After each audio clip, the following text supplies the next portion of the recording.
Welcome to another exciting episode of The Incredible Hoax. I am your humble narrator, Chris Hoke. Mark Hoke. Humble narrator 2. Okay, today, in order to be relevant into YouTube search trends, we will discuss The Hobbit. If anything, we're relevant. That's right. We're relevant. So, we're related and we're relevant. So,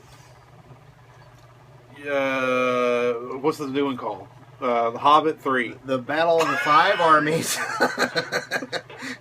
The Hobbit, the Battle of Five Armies. The five armies are, now let you correct me if I'm wrong, the dwarves, the elves, the orcs, the humans from the lake town, and the fifth army is technically the eagles that show up at the end. Right? Right. So that's the five armies. However, technically, some people are saying that they have orcs led by one of the characters. I forget his name. And then you have the goblins from that other fortress, led by Bolg. That character, Bolg. Anyway. The Bakshi cartoon had it as the fifth army was the eagles, and so that's kind of what I base my whole thing on. I'm just saying that there is some discrepancy to that, but most people I think agree with you. All right, now I don't think that it is a flawless movie. But these, yes, you live sneeze. The live sneeze from here the man first. cave. This is the man cave, and by the way, man cave gets dusty at times. It's a man cave. What do you want to do? Anyway, work in progress. Yeah. Anyway, it's not a perfect movie in my book, but you rated it as your top film of 2014. Well, so far, I mean, of what you've seen. I'm sorry. Yeah. Of what you've seen, you said this is my top pick. Yeah. By the way, just for the record, my top pick of what I've seen is Edge of Tomorrow.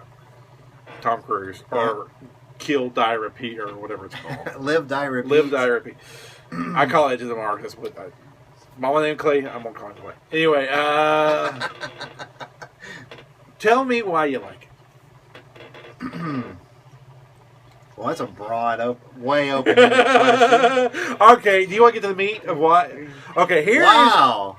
I know that you think it is a cinematic masterpiece when you're talking about the whole Hobbit trilogy together. Am I correct? Well, Lord of the Rings, you know how I feel about that. I mean, Yeah. Lord of the Rings, I have like that way up in my top 10. I love that. Right, and history has only confirmed its place in cinematic history. So the best way, because I thought about this, I was somewhat kind of thinking about, so I'd be somewhat prepared and I could articulate where I'm coming from on The Hobbit and Lord of the Rings. To me, look at Steven Spielberg, and I use him as an example. If you look at a film like Raiders of the Lost Ark, great film, one of the all-time greats. Correct? Most of us would say that? Well, you would in this room you would have that opinion. Look at a film like Jurassic Park. That is a great movie. However, what I expect anyone to put Jurassic Park in their top 100, like great films of all time and blah blah blah. No, I would not. But it's still a great movie. I'd still give it 4 stars. Sure. But it's not like there's a different level of greatness there. You know, I know that a lot of these, like Amazon.com, they'll use a 5 rating system. I usually use the 4 rating system, but I can see where in cases like this, for our argument we're having, or debate, we're having, you'd almost need a 5-star thing, because I would give Lord of the Rings like 5 stars. We're not having a debate yet. And to be fair. I would say Lord of the Rings definitely, to me, I would be 5 stars. Okay. And then like the Hobbit trilogy would be more like 4. Well, okay. So you separate a film between masterpiece and just simply a great movie. Well, you are a fan of the Hobbits. You have given out of a 4-star scale, 4 being best, you have given Lord of the Rings trilogy and now the Hobbit trilogy, every single one of those 6 movies 4 stars. Yep, I have. Okay. Lord of the Rings, we have talked about in the past. Yes. Too much to even count. But the Hobbit, we've kind of never really fleshed out. Okay. I guess my issue that I have with The Hobbit is people are calling it great, but I'm not hearing why, other than it's an achievement or something like that. Or, oh my God, he pulled off 3 movies together or something like that. And that to me is crap. The making of a movie has no bearing on the quality of a product that you see on screen. Apocalypse Now had this famous, huge, legendary filmmaking, but if the movie ended up being crap, nobody would have cared. It so happens that the legendary story behind it also turned into a legendary movie. Right. It's a really freaking good movie. Right. So I could give a crap what feat he went through of making The Hobbit. Or Lord of the Rings, for that matter. When I watch the Hobbit movies, they're not very good. They're just not very good. And I can go categorically through why there's problems with them. Okay. Having said that, I did give a favorable review to the Battle of Five Armies because it never bored me. It just never bored me. And I think it has some huge, gigantic problems. Like, really bad problems. Mm-hmm. But the overall adventure, I guess I bought into enough that I just forgave it, and I just watched them. I just kind of liked the action. And that's just, and the action was enough to redeem the really bad stuff. That was really bad. Okay? Mm-hmm. I've yet to hear anybody who's a proponent of these damn Hobbit movies tell me why they're good in any detail, categorically. And that is my question to you as a Hobbit fan. And we don't have a lot of time, but in a few minutes, why are they good? Because you and tell me why they're good without mentioning the making of the fucking things. Please be that first guy who recommends them and not talk about the making of them. Because that's really a shitty way to defend them. Yeah. Well, I thought my reviews, I reviewed all 3 parts of that, by the way, and I thought my reviews were actually pretty... Well, they haven't read the episode. But yeah, no, I thought, just for my own edification here, I thought, well, I was fairly specific there, but I will try. To me, it's interesting because if you do that to anybody and go out and say, hey, why do you like It's a Wonderful Life? And don't give me the making of whatever. Why do you like it? You know, it is kind of like, okay, well, then you're getting into, like, well, I like the story, and I like this part, and I thought James Stewart's performance was great, and I like the fantasy element, and blah, blah, blah. So you end up having those kind of things, which I can do. We can go there. Is that kind of what you're looking for? Yeah, I am, because in terms of this trilogy. Yes, because everybody talks about the making of the damn thing or the decision to split it up, and I never hear anything about the movies. Yeah, I found myself often in my reviews when I was reading other reviews and the other chatter out there on the web. It's usually people griping, and it's usually about those things you just mentioned. Yeah. Or the few that I saw that did praise, it was, like you said, more of the, but look what Peter Jackson did. And so I see what you're saying. There is some validity to it. So I will try in a few seconds to... I'll just have to be very, I guess, personal here. You have the idea. I'm a sucker for stories where you have a guy...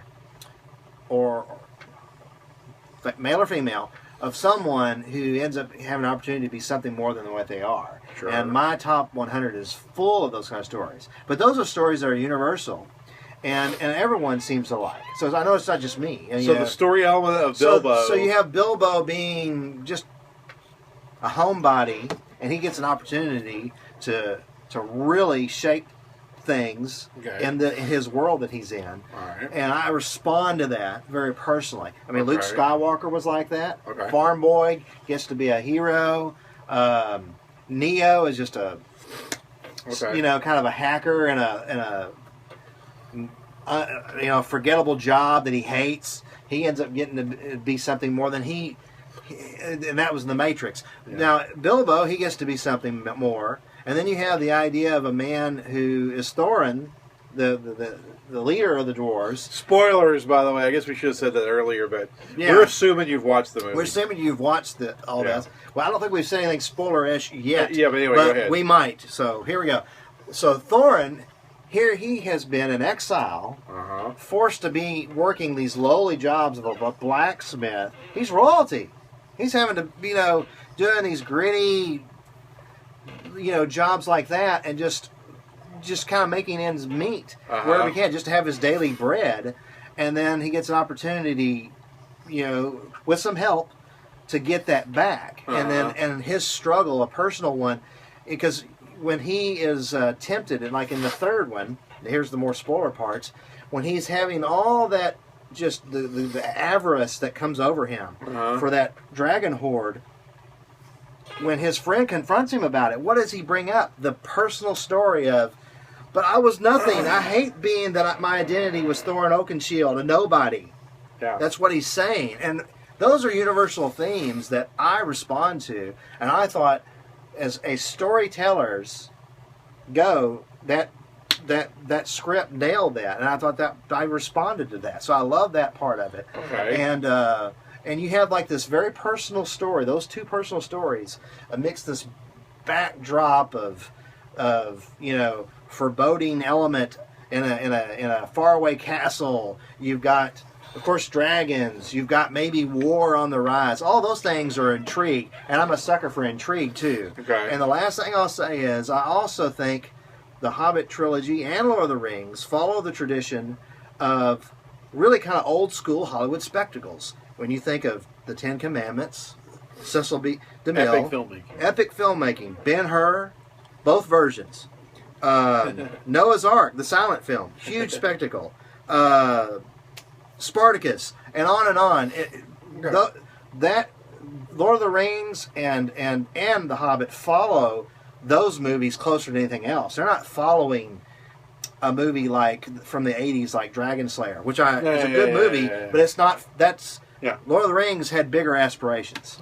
So hopefully I've given you some answer. All right, this is the first time I have heard anybody ever give a positive review to the Hobbit movies, specifically the Hobbit movies, that was a favorable review and talked about something other than the making of the fucking things. This is literally the first time that's happened. Well, I'm glad to be the first. Yay! Because every time I hear about, well, they're just awesome. Okay, we'll make them awesome. It was really cool. Okay, well, we'll make them really cool. Because I think you and I are more advanced moviegoers, that I understand that some segment of the population is just going to watch and say it's good. That's it. That's not adequate discussion for me.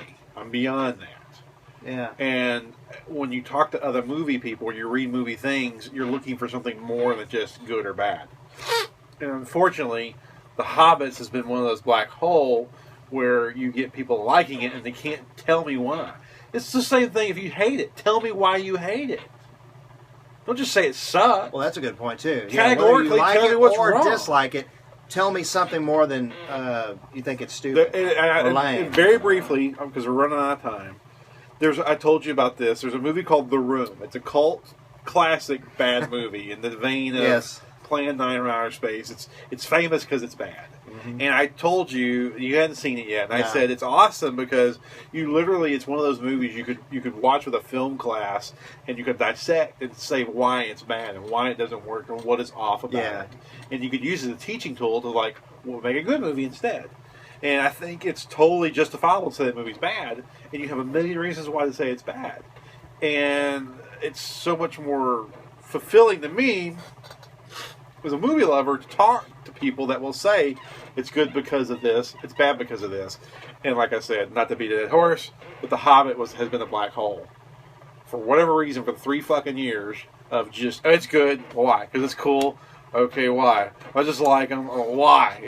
Because it was a lot of hard work. Okay, well, that's not enough. It's all about the quality on screen. So, anyway, has been my frustration about the fan. And that's more about the fan side than it is the movie. Yeah. It's a frustration I've had with the fans. Well, and two, I think there might be some laziness on some of the viewers. They're like, well, it's a best-selling book, although most people haven't read the book. But they just assume, well, it's a famous book, so that's the only justification they need to give. Yeah. And unless you're an avid reader, there's a good chance that what do you think? Maybe 75% of the people that are actually seeing the movie right now haven't even read the books. That would be, I would say, probably way higher, but that's being generous. You know, I'd say it's way higher, but yes, we'll go with 75. Yeah, we'll go with 75%. So I think there's an element of that. Everyone just like, well, it was based on a bestseller, because it's not just The Hobbit. There's other movies too. People will do that with. You know, if it's a Nicholas Sparks movie or whatever, they're like, "What was in the book?" I hear that all the time. So. It's not just. I'm not just picking this movie, but I feel this way about everything. Oh yeah, that's why I said I'm that, a strong Christian. Okay, cool. Well, what makes you have these beliefs? It's just the Bible. Well, you know, come on, man.